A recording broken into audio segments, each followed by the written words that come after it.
என்னைக்கு திருவேங்கடம் படுகொலை நடந்ததோ அன்னைக்கே முக்கிய சாட்சிகளை மூடி மறைப்பதற்கான வேலை திட்டத்தை இவர்கள் உருவாக்கிவிட்டார்கள். கழுத்து அளவிற்கு காவல்துறை குற்றவாளிகளை கைது செய்திருக்கிறது. இன்னும் கழுத்துக்கு மேல ஆள் இருக்கு, அதை கைது பண்ணணும்னு சொல்லும் போது நான் கூட கடுமையாக குற்றம் சாட்டினேன். இந்த வழக்கு விசாரணையில உண்மையான குற்றவாளிகள், இவங்களுக்கு பின்னாடி ஒளிஞ்சிருக்கிற நபர்கள் யாராருன்னு எப்படி பணத்துக்கிட்ட போய் விசாரிப்பீங்களா?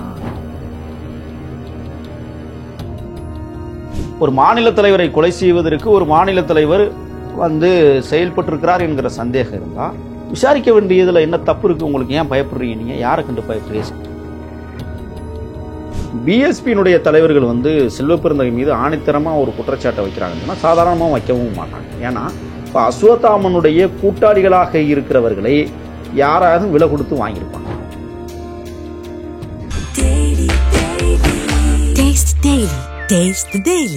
ரிஃப்ளெக்ட் நேயர்களுக்கு வணக்கம். இன்னைக்கு நம்ம கூட அரசியல் விமர்சகர், சமூக செயற்பாட்டாளர் முகில் வீரப்பனார் அவர்கள் இணைஞ்சிருக்காங்க. அவர்கிட்ட பேசுறதுக்கு நிறைய விஷயங்கள் இருக்கு, வாங்க பேசலாம்.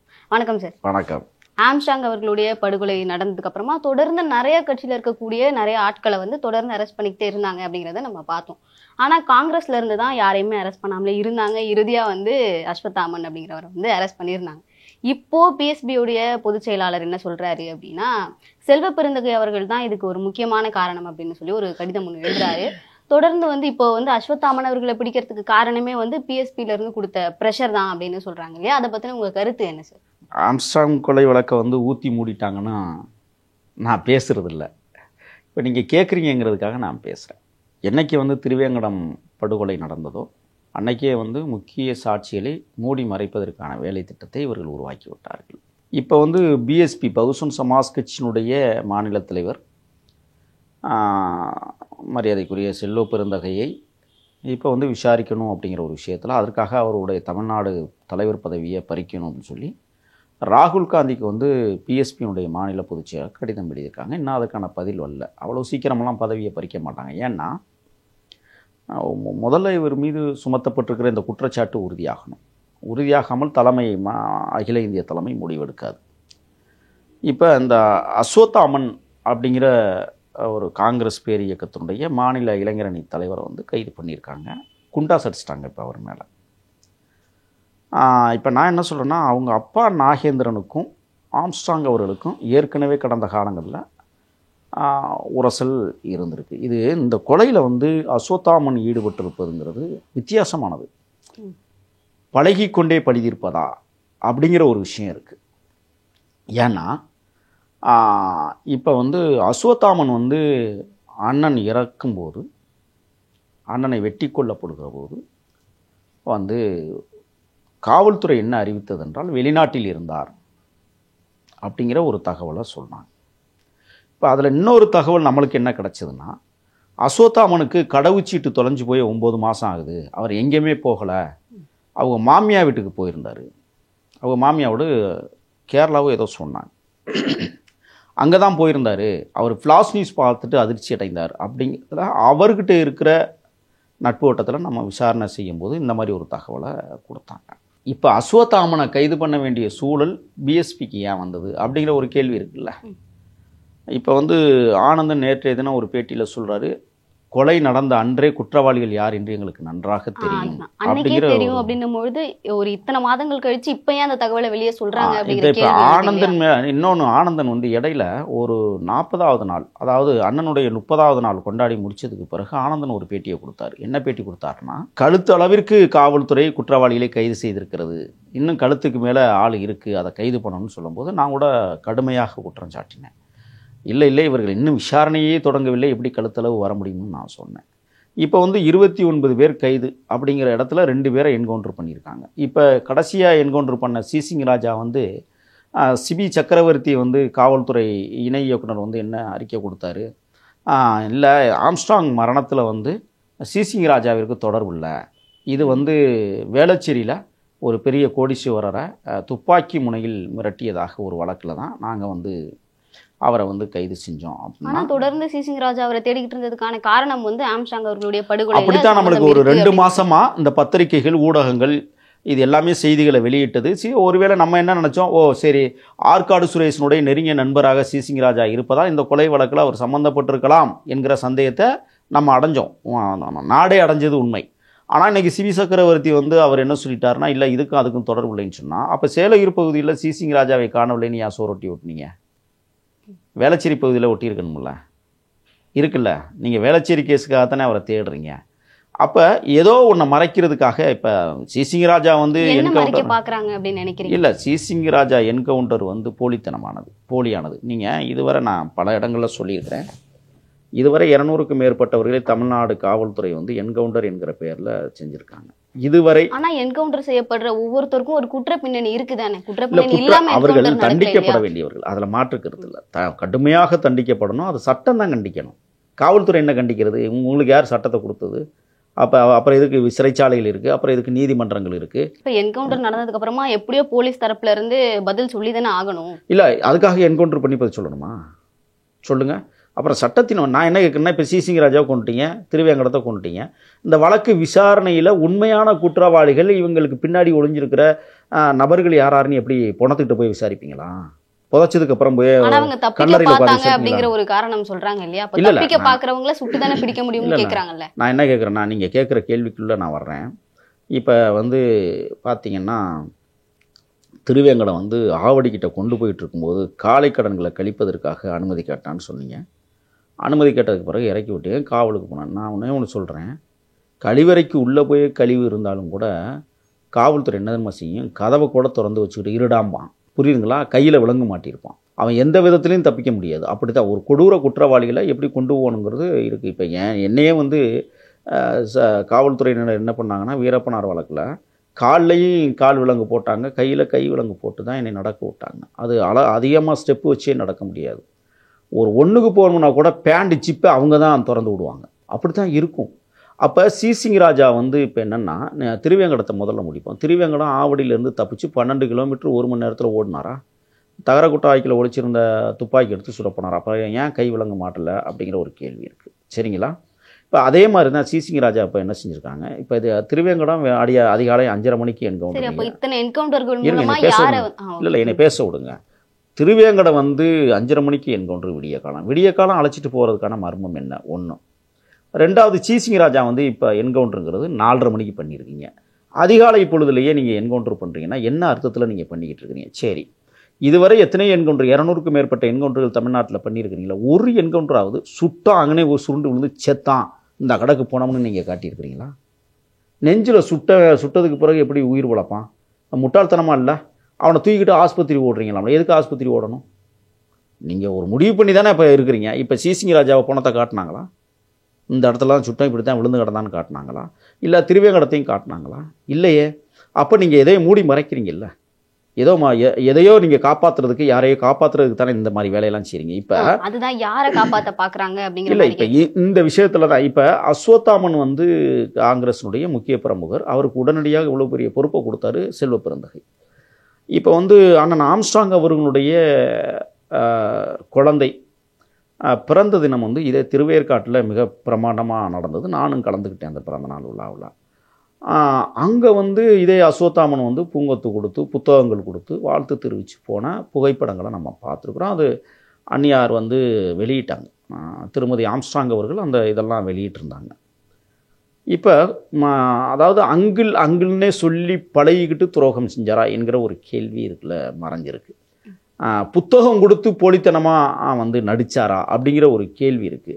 இப்போ இதில் சந்தேகமும் இருக்குது. நம்ம ஏதோ ஒன்று நடத்துவதற்கு நெருங்கி பழகிருக்கிறீங்க அப்படிங்கிற ஒரு விஷயம் இப்போ வெளிச்சத்துக்கு கொஞ்சம் இப்போ செல்வ பெருந்தகை அவர்களுக்கு இதில் தொடர்பு இருக்குது அப்படின்னு சொல்லி பிஎஸ்பி தரப்புல இருந்து சொல்லப்படுது. இல்லை, ஆனால் அதுக்கான காரணம் என்ன அப்படின்னு சொல்லி அவங்க சொல்ல மாட்டாங்க இல்லையா? இல்லை, அது வந்து இப்போ நீங்கள் அஸ்வத்தாமன் வந்து குண்டாஸ் அடிச்சிட்டிங்கல்ல, ஒரு வழக்கு தான், முதல் வழக்கு தான். இப்போ அஸ்வத்தாமனுக்கு ஏற்கனவே ஒரு மிரட்டல் வழக்கு, ஒரு ஆள் கடத்தில் வந்து கூட்டியை கொண்டே மிரட்டியிருக்காங்க.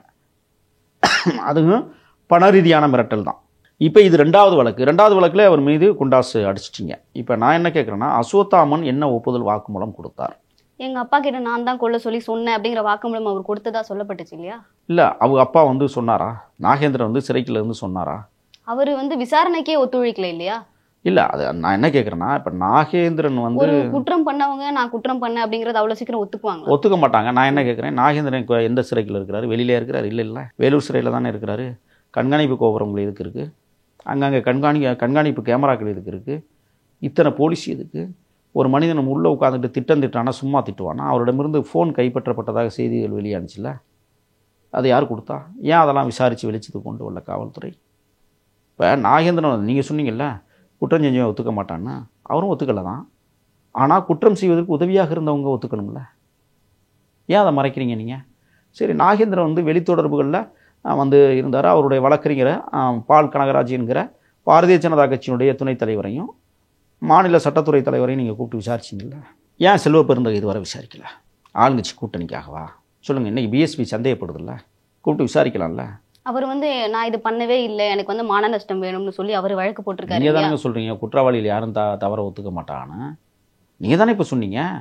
இப்போ ஏன் வந்து செல்வ பெருந்தகை வந்து தான் குற்றத்தை வந்து ஒத்துக்காம வந்து இருக்கணும்? குற்றவாளிகள் யாருமே ஒத்துக்க மாட்டாங்க அப்படிங்கிறது வேற. ஆனா இப்போ இவர் இப்ப அஸ்வத்தாமன் அவர்கள் வந்து நான் என்ன சொல்லியிருந்தாரு சொல்றேன்னா, இல்லையா, இதுவரை கைது செய்யப்பட்டிருக்கிற 27 பேரும் குற்றவாளிகள்னு ஒத்துக்கிட்டாங்களா? முதல்ல ஒரு 8 பேர் அவங்களா தானே சரண்டர் ஆனாங்க. சரண்டர் ஆனாங்க. அவங்க தான் கொலை செஞ்சாங்கன்னு நீங்கள் எப்படி உறுதியாக சொல்லுவீங்க? காசு வாங்கிட்டு சரண்டர் ஆகிருக்கலாம்ல, இருக்குல்ல. கொலையாளிகள் வெளியில் இருக்கலாம்ல, அதுக்காக பல கோடி ரூபாய் பேரம் பேசப்பட்டிருக்கலாம்ல. பணத்திற்காக தானே எல்லாம் நடக்குது. இப்போ ஆம்ஸ்ட்ராங் படுகொலை இருக்காக நடந்தது. தொடர்ந்து வந்து பிஎஸ்பிலும் இந்த மாதிரியான ஒரு கருத்து இருந்துச்சு. அவங்க சிபிஐக்கு கேஸை மாற்றணும்னு கேட்டுக்கிட்டே இருந்தாங்க. ஆனா வழக்கு சரியா போகுது அப்படிங்கிற காரணத்தினால தானே அவங்க வந்து சிபிஐக்கெல்லாம் வேண்டாம், அருண் அவர்களே பார்த்துக்கிட்டோன்னு சொன்னாங்க இல்லையா. அப்போ இவங்க கரெக்டான குற்றவாளிகளை அரெஸ்ட் பண்றாங்க அப்படின்றதுனால தானே இவங்க இப்படி பேசுறாங்க. செல்வ பெருந்தகை வந்து நீங்கள் சந்தேகப்படுறீங்க. அப்போ அவரை வந்து கூப்பிட்டு விசாரிக்கணும், விசாரிக்கலை அப்படின்னா நீங்கள் சிபிஐ இப்போ கோர வேண்டியதானே? ஏன் பேசாமல் இருக்கிறீங்க? அதுதான் கேட்குறேன். ஏன்னா என்ன இல்லை, நான் என்ன சொல்கிறேன்னா, அதான் சொல்கிறேன். அதாவது வந்து செல்வ பெருந்தகை குற்றவாளியா இல்லையா என்பதை நாம் தீர்மானிக்க முடியாது. நாம் குற்றஞ்சாட்டணும்னா அந்த கட்சி சொல்லுது இவர் குற்றவாளியாக இருக்கலாம் அப்படிங்கிற சந்தேகத்தை அவங்க எழுப்புறாங்க. அப்போ அந்த சந்தேகத்தை தீர்ப்பதற்கான பொறுப்பும் கடமையும் யார்கிட்ட இருக்குது? போலீஸ் டிபார்ட்மெண்ட்டுக்கு இருக்கு, அவங்கள்ட்ட இருக்குல்ல. அப்போ அதை ஏன் செய்யலை இன்னும்? அப்போ ஆளுங்கட்சி கூட்டணியில் முக்கிய மாநில தலைவராக இருக்கிறாரு அப்படிங்கிறதுக்காக விட்டுருக்கு. அப்போ ஒரு முக்கிய கட்சியின் மாநில தலைவரை படுகொலை பண்ணலாம். அப்போ அதை காவல்துறை ஏற்றுக்குதா? இப்படி ஒரு கேள்வி இருக்குல்ல. ஒரு மாநில தலைவரை கொலை செய்வதற்கு ஒரு மாநில தலைவர் வந்து செயல்பட்டிருக்கிறார் என்கிற சந்தேகம் இருந்தால் விசாரிக்க வேண்டியதில் என்ன தப்பு இருக்குது? உங்களுக்கு ஏன் பயப்படுறீங்க? நீங்கள் யாரை கண்டு பயப்படுறீங்க? சரி, இதில் இன்னொரு சந்தேகமும் இருக்குது. தமிழ்நாட்டு காங்கிரஸ் தலைவர்கள் வந்து கண்டனம் தெரிவிக்கலை யாருமே, செல்வ பெருந்தகை தவிர. அவர் கண்டனம் தெரிவிச்சார், கூடவே இருந்தார். சரி, இப்போ செல்வ பெருந்தகை அவர்களுக்கு இதில் தொடர்பு இருக்கு அப்படின்னா அதுக்கு காரணம் என்ன இருக்கிறதுக்கான வாய்ப்புகள் இருக்கு? இல்லை, இப்போ அஸ்வத்தாமன் என்ன சொல்லியிருக்கிறாருங்கிறது நம்மளுக்கு தெரியாதுல்ல. அஸ்வத்தாமன் சொன்னதின் அடிப்படையில் கூட வந்து இப்போ இன்னொன்று நடந்திருக்கு. இதில் நான் அதையும் சொல்லிடுறேன். பிஎஸ்பியினுடைய தலைவர்கள் வந்து செல்வ பெருந்தகை மீது ஆணித்தரமாக ஒரு குற்றச்சாட்டை வைக்கிறாங்கன்னு சொன்னால் சாதாரணமாக வைக்கவும் மாட்டாங்க. ஏன்னா இப்போ அஸ்வத்தாமனுடைய கூட்டாளிகளாக இருக்கிறவர்களை யாராவது விலை கொடுத்து வாங்கியிருக்கலாம்ல.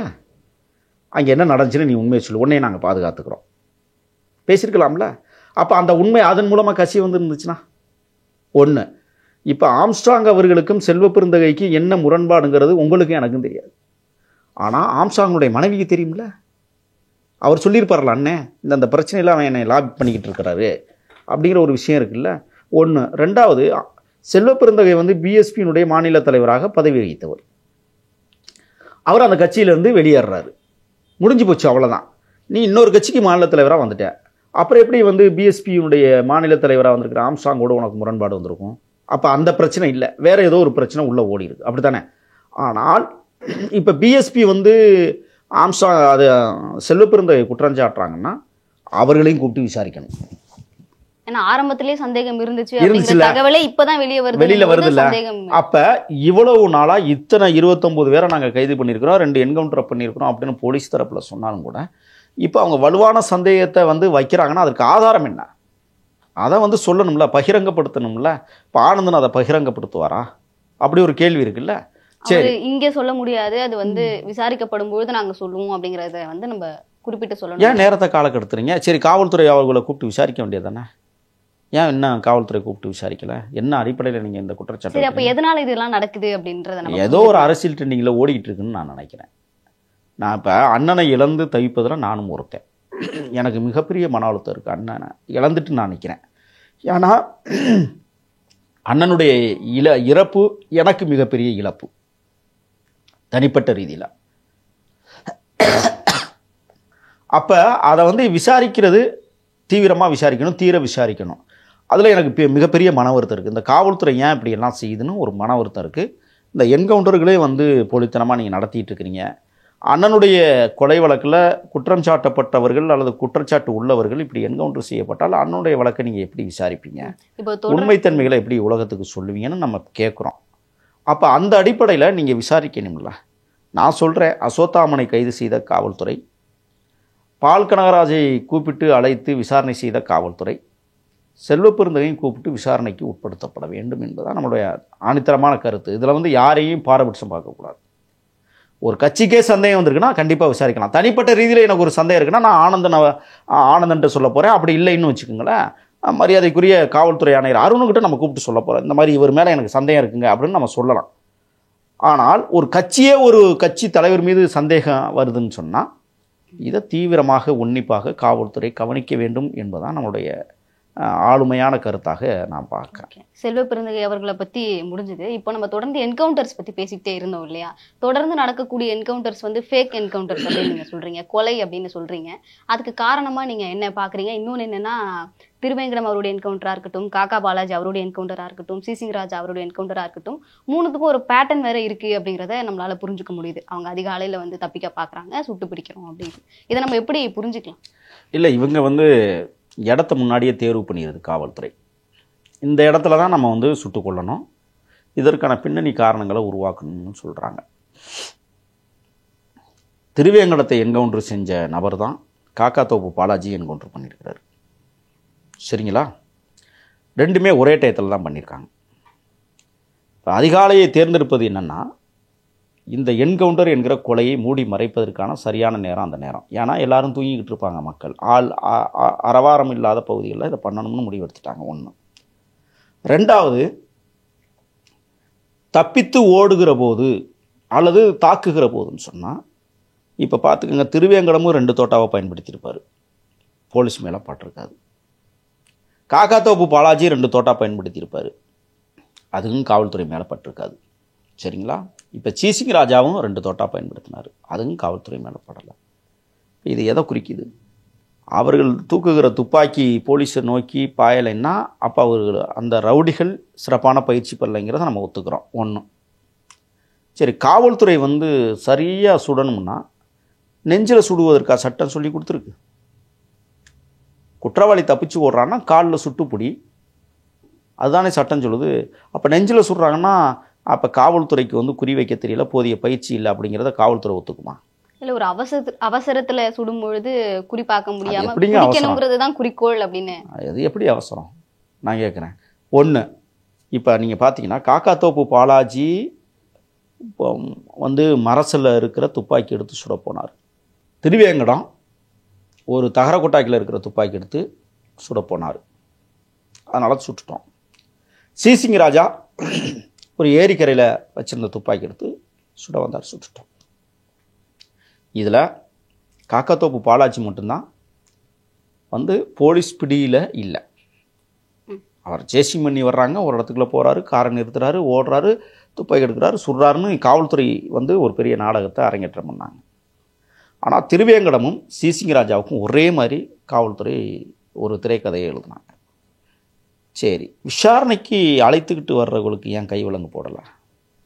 எப்படி தெரியுமா கை விலங்கு போடுவாங்க? உங்களுக்கு பார்த்துருக்குறீங்களா? புறங்கையை கட்டிடுவாங்க, பின்னாடி கட்டி கை விலங்கு போடுவோம். சரிங்களா? போடா, எங்கன்னா வச்சுருக்க காட்டு சார், நான் அந்த இடம் சார், கை நீட்ட முடியாதுல்ல. ஆமாம் சார், அதான் சார். சரி, இப்போ போலீஸ் வந்து இதெல்லாம் தெரிஞ்சு என்கவுண்டரை வந்து ஒரு கொலையாத்தான் பண்ணுறாங்க அப்படின்னா இதை பற்றி ஏன் வெளியே வரல? ஏன் யாரும் இதுக்காக கேஸ் போடலை? எதனால் இந்த மனித உரிமை சங்கங்கள் எல்லாம் காசு வாங்கிட்டு படுத்து தூங்குதான்னு ஒரு சந்தேகம் இப்போ வந்துருச்சு. மனித உரிமை ஆர்வலர்கள்லாம் இப்போ வந்து எல்லாருமே மரணமுற்றாங்களா என்னன்னு தெரியலை. சரி, நீதிமன்றங்களில் நீதியரசர்கள் ஆகுவது விசாரணைக்கு போகிற போது எந்த கோணத்தில் எப்படி அப்படிங்கிறத உண்மையான விசாரணையை ஏன் நீதியரசர்கள் இதுவரை எடுக்கவில்லை? நீதிமன்றங்கள் தானாக முன் வந்து இந்த வழக்குகளை விசாரிக்கணும்னு நான் சொல்கிறேன். ஏன்னா இப்படியே நீங்கள் வந்து மனித படுகொலைகளை வந்து அவங்க குற்றவாளிக தான், அவங்க வந்து தண்டிக்கப்பட வேண்டியவர்கள். அது வந்து மரண தண்டனையாக இருந்தாலும் சட்டம் கொடுக்கட்டும், மனசார ஏற்றுக்கும், கொடுக்கப்பட வேண்டியவர்கள் தான்.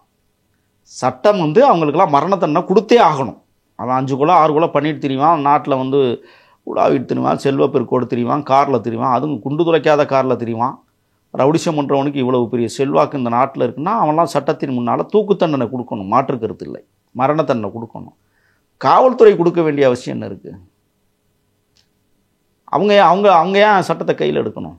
அவங்க யார் சட்டத்தை கையில் எடுக்கிறதுக்கு? இப்போ திருவேங்கடம் என்கவுண்டரும் சிசிங் ராஜா என்கவுண்டரும் வந்து மிக மிக போலித்தனமான.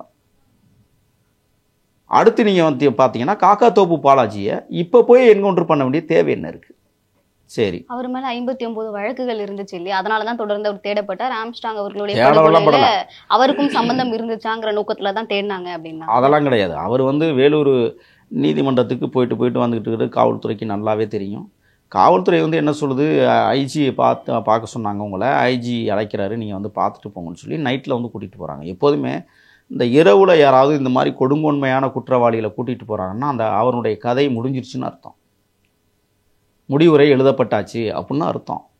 இனிமையாவது இந்த ரவுடிகள் வந்து இரவில் போலீஸ் கூப்பிட்டா போகாதீங்க, நீதிமன்றத்தில் சரணடைங்க. உங்களுடைய குற்றங்களை நீதிமன்றம் பார்த்துக்கும், தவறானவனா சரியானவனாங்கிறது நீதிமன்றம் தண்டனை கொடுக்கும். அந்த தண்டனை என்னவோ அதை ஏற்றுக்குங்க.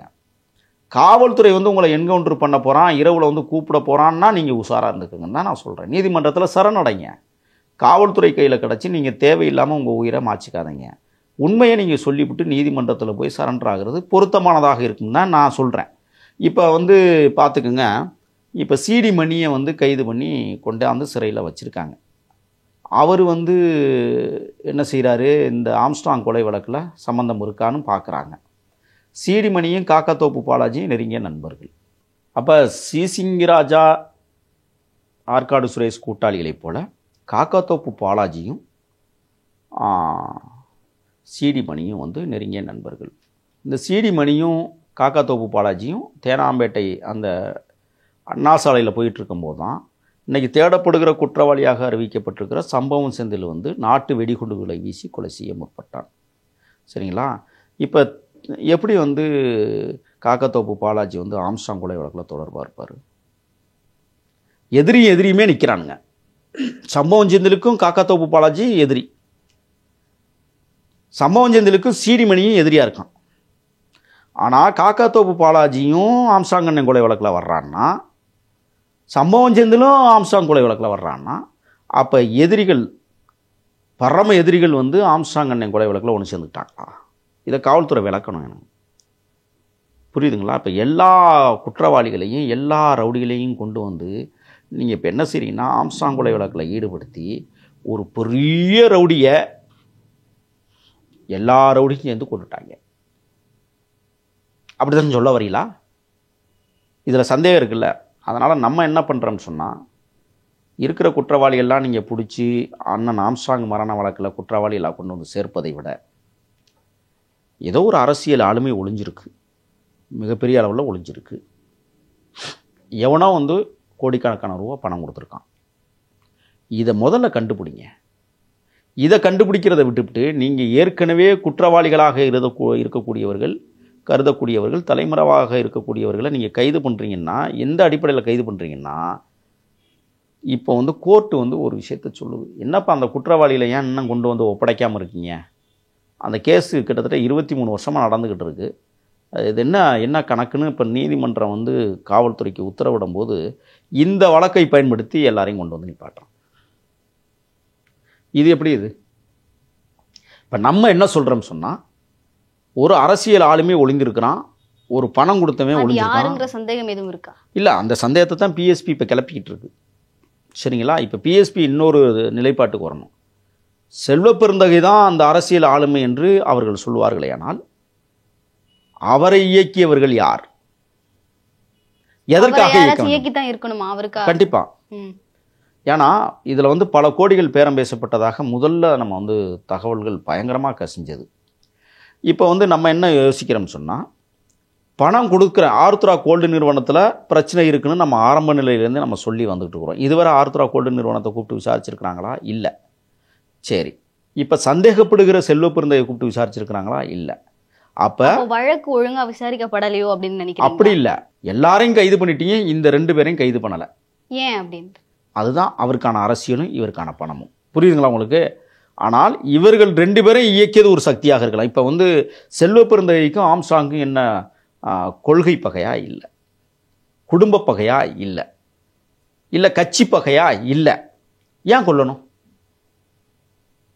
செல்வ பெருந்தகை ஏன் கொல்லணும்? அப்படி ஒரு கேள்வி இருக்குல்ல. அப்போ யாரோ ஒருத்தர் ஆட்டி வச்சிருக்கலாம்ல. நீங்கள் பார்த்துக்கோங்க, நீங்கள் 2 பேரும் ஒரு ஜாதிக்காரன், ஒரு ஏரியாக்காரன், நீங்கள் அதை பண்ணிட்டீங்கன்னா சந்தேகம் வராது, நீங்களே எல்லாத்தையும் முடிச்சுங்க, உங்களுக்கு இத்தனை கோடி பணம் பெறலாம் நடத்தியிருக்கலாம்ல. அதை தான் பிஎஸ்பி இன்னைக்கு சந்தேகப்படுது. அப்போ எவனோ ஒருத்தன் ஆட்டி வச்சிருக்கிறான், அந்த ஒருவன் யார்? அதை தான் காவல்துறை கண்டுபிடிக்கும். இப்போ அடுத்து இந்த வழக்கு ரொம்ப தீவிரமா யாரை நோக்கி போய்கிட்டு இருக்கு அப்படின்னா சம்போ செந்தில் அவரை நோக்கி தான் போய்கிட்டு இருக்கு. இப்போ அவர் பிடிபட்டாலும் அவரும் வந்து என்கவுண்டர் தான் செய்யப்படுவாரு அப்படின்னு சொல்றாங்க இல்லையா, அதை பத்தி? இல்லை, என்கவுண்டர் பண்ண மாட்டாங்க. அவருக்குன்னு ஒரு சாதியம் பின்னாடி நிற்கிது. அவருக்கு பல கோடிகள் பணம் கொடுப்பதற்கு உதவியாக நிறைய பேர் இருக்காங்க. அவரை காப்பாற்றுவதற்கான முயற்சியில் நிறைய பணக்காரர்கள், கோடீஸ்வரர்கள், கொள்ளையடித்தவர்கள் நிச்சயமாக வந்து தொடர்பு வச்சுருப்பாங்க. ஏன்னா நாளைக்கு அவங்களுக்கு ஒரு பிரச்சனைனா அவன் பார்த்துக்குவான் அப்படிங்கிற ரீதியில் இருக்கலாம். சம்பவம் செந்தில் வந்து அவ்வளோ சீக்கிரம் என்கவுண்டர் பண்ணுவதற்கு வாய்ப்பு இல்லை. அப்படி காவல்துறை அப்படி ஒரு திட்டத்தை அவங்க நடத்துனாங்கன்னா சம்பவம் செந்தில் எதற்காக கொலை செய்யப்பட்டார் அப்படிங்கிற ஒரு கேள்வியை சமூகங்கள் கேட்க ஆரம்பிச்சிடும். ஏன்னா அப்போ இந்த 3 பேருக்கு வந்து கேட்கறதுக்கு சமூகங்கள் இல்லை அப்படிங்கிறதா? ஆமாம். யார் கேட்டா? குடும்பத்தை தவிர, அவரவர் குடும்பத்தை தவிர வேறு யார் கேட்டா? யாருமே கேட்கலையே. அப்போ சம்பவம் செந்திலுக்கு நீங்கள் வந்து ஒரு சாதிய பின்னணி இருக்குது கேட்பாங்க. ஒரு சாதிய பின்னணி இருக்கிறதுனால தான் இன்றைக்கி வரை அவர் வந்து தலைமறைவாக இருக்கிறார். கண்டுபிடிக்க முடியலை. காவல்துறையை திணறிக்கிட்டு இருக்கு. நான் என்ன கேட்குறேன்னா, சம்பவம் செந்தினுடைய புகைப்படம் 1996 எடுக்கப்பட்ட புகைப்படங்கள் தான் இருக்குன்னு ஒரு படத்தை வெளியிட்டுக்கிட்டே இருந்தீங்க. இப்போ புதுசாக 2002 வந்து 2022 வந்து அவங்க மனைவி கூட எடுத்துக்கொண்ட புகைப்படம் இருக்குன்னு சொன்னால், இப்போ 2022 அவங்க மனைவி கூட இருந்த புகைப்படம் இருக்குன்னு சொன்னால் அப்போ காவல்துறை ஃபெயிலியர் தானே. நீங்கள் ஒரு 16 வருஷமாக தேடிக்கிட்டு இருக்கிறீங்கள. அப்போ 2022 எடுத்த படம் எப்படி இப்போ உங்கள் கைக்கு கிடச்சிது? சரி, அவங்க மனைவி தான் கொடுத்தான்னு சொன்னால் அவங்க மனைவியை விசாரணைக்கு உட்படுத்துனீங்களா? ஆற்காடு சுரேஷனுடைய மனைவியை நீங்கள் விசாரணைக்கு உட்படுத்தியிருக்கிறீங்கள. அப்போ சம்பவம் செந்திலுடைய மனைவியை ஏன் விசாரணைக்கு உட்படுத்தலை? எதனால அப்படிங்கிறது நினைக்கிறேன். அதான் சாதிய பின்புலம். எதை மறைக்க வழக்குக்குள்ள ஒரு சாதிய பின்புலம் இருக்கு.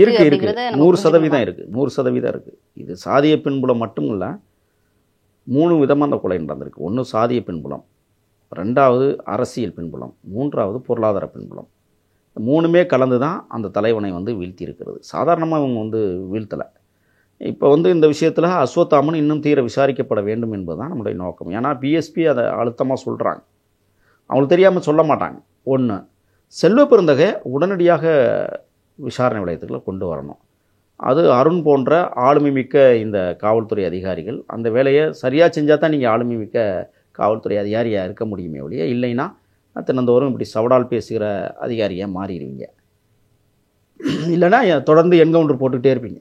அவர் சொன்ன கருத்தை நீங்கள் எப்படி பார்க்குறீங்க? இந்த மாதிரி ரவுடிங்களுக்கு வந்து அவங்க பாஷையில தான் பதில் சொல்லப்படும் அப்படின்னு சொன்னார் இல்லையா, அதை எப்படி பார்க்குறீங்க? அப்போது இப்போ என்கவுண்டர் என்கிற முறையில் தான் நான் வந்து செயல்படுவேன் அப்படின்னு அருண் அவர்கள் சொன்னாங்கன்னா, இப்போ நீங்களும் ஒரு ரவுடி தான்.